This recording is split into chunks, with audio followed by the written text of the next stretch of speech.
Hello everyone, welcome back to DentalMate. Today in this video we'll be talking about another disease of bone, which is cherubism. Let's get started.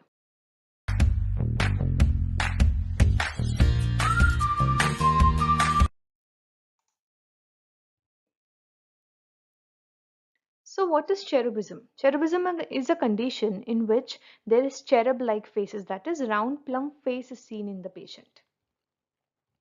It has certain synonyms such as familial fibrous dysplasia of jaw, disseminated juvenile fibrous dysplasia, familial multilocular disease of jaw, familial fibrous swelling of the jaw. Now, these synonyms tell us about certain features of cherubism. What are they? First of all, it is familial, means it is inherited. There is fibrous dysplasia, means the bony tissue, it is replaced by the fibrous tissue, and there is dysplastic cells which are seen here. Overgrowth of cells are seen. It is disseminated, mostly seen from the juvenile, mostly seen in the juveniles. It is multilocular, and there is a swelling which is seen in the jaw. So what is cherubism? It is a rare developmental jaw condition which is inherited as an autosomal dominant trait with high penetration and variable expressivity. So see, this is a rare condition and it is a developmental condition, which is a developmental condition of jaw. It is inherited and it is inherited as autosomal dominant trait. It is high penetration and variable expressivity. See, in cherubism, there are chubby cheeks with eyes upturned or looking towards the heaven because of the involvement of the floor of the orbit, and there is stretched facial skin which is seen. Let us talk about the etiopathogenesis of cherubism. First, let us see what is the normal function and how are the osteoclast precursor cells converted into osteoclasts. So we have here the osteoclast precursor cell. We'll see about the roles of the osteoclast cells. Okay. So this is the osteoclast precursor cell and we have the nucleus. In the nucleus present is the chromosome number 4. In the short arm of the chromosome number 4, in P16.3 region, there is a gene which is present. Now this gene codes for SH3 domain binding protein 2. Okay, this is the SH3BP2, SH3 domain binding protein 2, which leads to the formation of SH3BP2 protein. Now this SH3BP2 protein, this leads to the conversion of the osteoclasts precursor cells into osteoclast. Along with that, this this activates the mast cells and the macrophages during inflammation. Okay. There is a factor which is present. There is a transcription factor which is present, which is NF80C1. Okay, and the promoter for this NF80C1, it is present in the chromosome, in the nucleus of the osteoclast precursor cell. This factor NF80C1, it is also present in the osteoclast precursor cell. This also directly induces or leads to the formation of osteoclasts. See, this is a osteoclastogenesis master transcription factor. So what is it? NF80C1. This is the osteoclastogenesis master transcription factor. Its promoter is present in the nucleus of the osteoclasts. Now, what happens is the osteoclast chromosomes, the SH3BP2 protein, it stimulates the formation of, or it increases, it signals the formation of calcium ions. These calcium ions in turn, they stimulate the NF80C1 transcription factor. This transcription factor, because of the stimulation, see, this is basically the signal transduction pathway. This basically acts as a signal transduction pathway, and after which there occurs more production of NF80C1 factor. This leads to the activation. Now these factors, they go and activate their promoters, which is present in the nucleus of the osteoclast. Okay. After which there is increased production, even more increased production of NF80C1.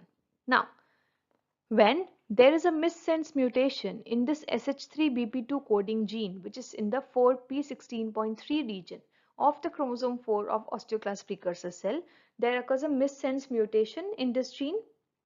This leads to overproduction of SH3BP2 protein, thereby leading to overactivation of or overstimulation of the mast cells and the macrophages, leading to increased inflammation. Along with that, there is over osteoclast production, increased or abnormal osteoclast production, and there is increased calcium ions. Okay, so more amount of calcium ions are seen, due to which there is more amount of NF80C1 displacement, again leading to more osteoclast production. Okay, so this is what is seen, or this is what happens in the cherubism. There is missense mutation in the SH3BP2 gene, leading to जिसका end result क्या है? Inflammation and increased osteoclastic production. Now, if we talk about the clinical features which are seen in the cherubism. See, because of the increased inflammation and the increased osteoclastic production, what is happening? There is a combination of bone loss and inflammation. So, a cystic like growth is seen in the cherubism. Now, if we talk about the clinical features that are seen in cherubism. So, see, first of all, it is seen in 2 to 5 years of age. We have this girl, she is 2 to 5 years of age. Okay, there is cherub-like faces which are seen. Okay, see, there is posterior mandible. The posterior mandible is involved bilaterally here. So mandibular lesions, these are painless, bilaterally symmetrical with the expansion of the posterior mandible that tend to involve the angle and the ascending rami. So ascending rami and the angle of mandible is involved bilaterally. This leads to angelic chubby cheeks. So they इसमें क्या होता है, chubby cheeks होती हैं, which are known as the cherub-like facies, which are seen. So why are cherub-like faces seen in cherubism? This is because of the bilateral involvement of posterior mandible that produces the angelic chubby cheeks. After that, the infraorbital rim and the orbital floor, it is involved. Okay, because of this involvement of the intraorbital rim and the orbital floor, what happens is the eyeballs are upturned, मतलब ऊपर घूम जाते हैं, ऊपर के side. So the eyeballs are upturned and there is a stretching of the upper facial skin. Okay, this leads to, now because the upper facial skin is stretched, there what happens is the lower eyelid is pulled downwards. क्या हो रहा है, infraorbital rim and the orbital floor जब involve होगा, then the eyeballs are turned upwards. Along with that, there is stretching of the upper facial skin. When the upper facial skin is stretched, there occurs the lower eyelid is pulled downwards. This leads to the exposed rim of sclera and the eyes are upturned to the heaven, leading to this another classical feature, that is eyes upturned to heaven. So two features we have seen, that is cherub-like facies, eyes upturned to heaven. There could be cervical lymphadenopathy which could be seen here. Now if we talk about the intraoral features which are seen. What are the intraoral features? There is widening and distortion of the cortical plates or the alveolar ridges. So there is widening and distortion of the alveolar ridges. Along with that, there is transpositioning or tooth displacement. Okay, there is delayed eruption of the permanent tooth. There is impairment in the mastication function. Speech difficulties are seen. So these are the oral features which are seen. After that, if we talk about the radiographic feature, in radiographs, multilocular expansile radiolucencies are seen. Okay, there is floating tooth syndrome which is seen. What is the floating tooth syndrome? See, because of multiple unerupted teeth and the destruction of the alveolar bone, the teeth appear to be floating in the jaw. ठीक है, क्या हो रहा है, multiple unerupted teeth है and there is destruction of the alveolar bone, therefore there is floating tooth which is seen. Along with that, there is ground glass appearance which is seen. What happens is, in the resolution phase, when the cherubism begins to resolve, then what happens is there is irregular patches of sclerosis which appears in the radiolucent areas. This leads to the formation of the ground glass appearance.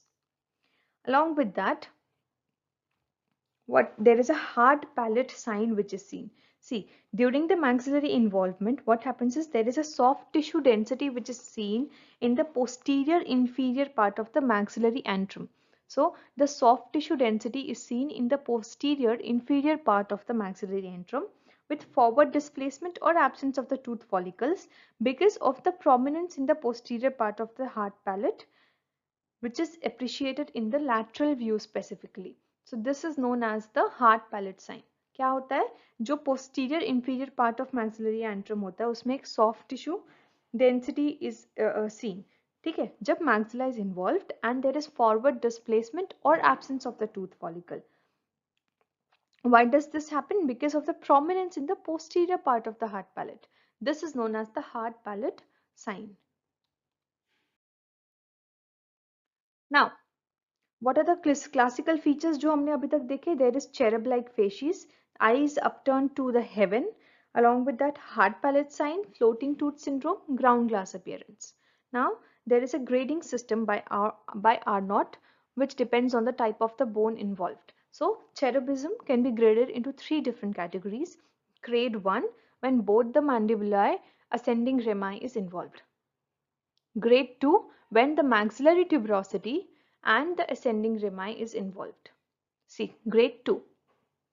Now, grade 3 is when the whole maxilla and the mandible is involved except for the coronoid processes and the condyle. So, condyle and coronoid processes, they are not involved, but complete maxilla and complete mandible is involved, then that is a grade 3 type of cherubism. Okay, now if we talk about the histopathological features of cherubism, the histopathological feature of cherubism is similar to central giant cell granuloma, except for cherubism there is a more loosely arranged stroma as compared to the CGCG. Now it has an uncapsulated highly vascular connective tissue with numerous large spindle-shaped fibroblasts and multinucleated giant cells. Okay.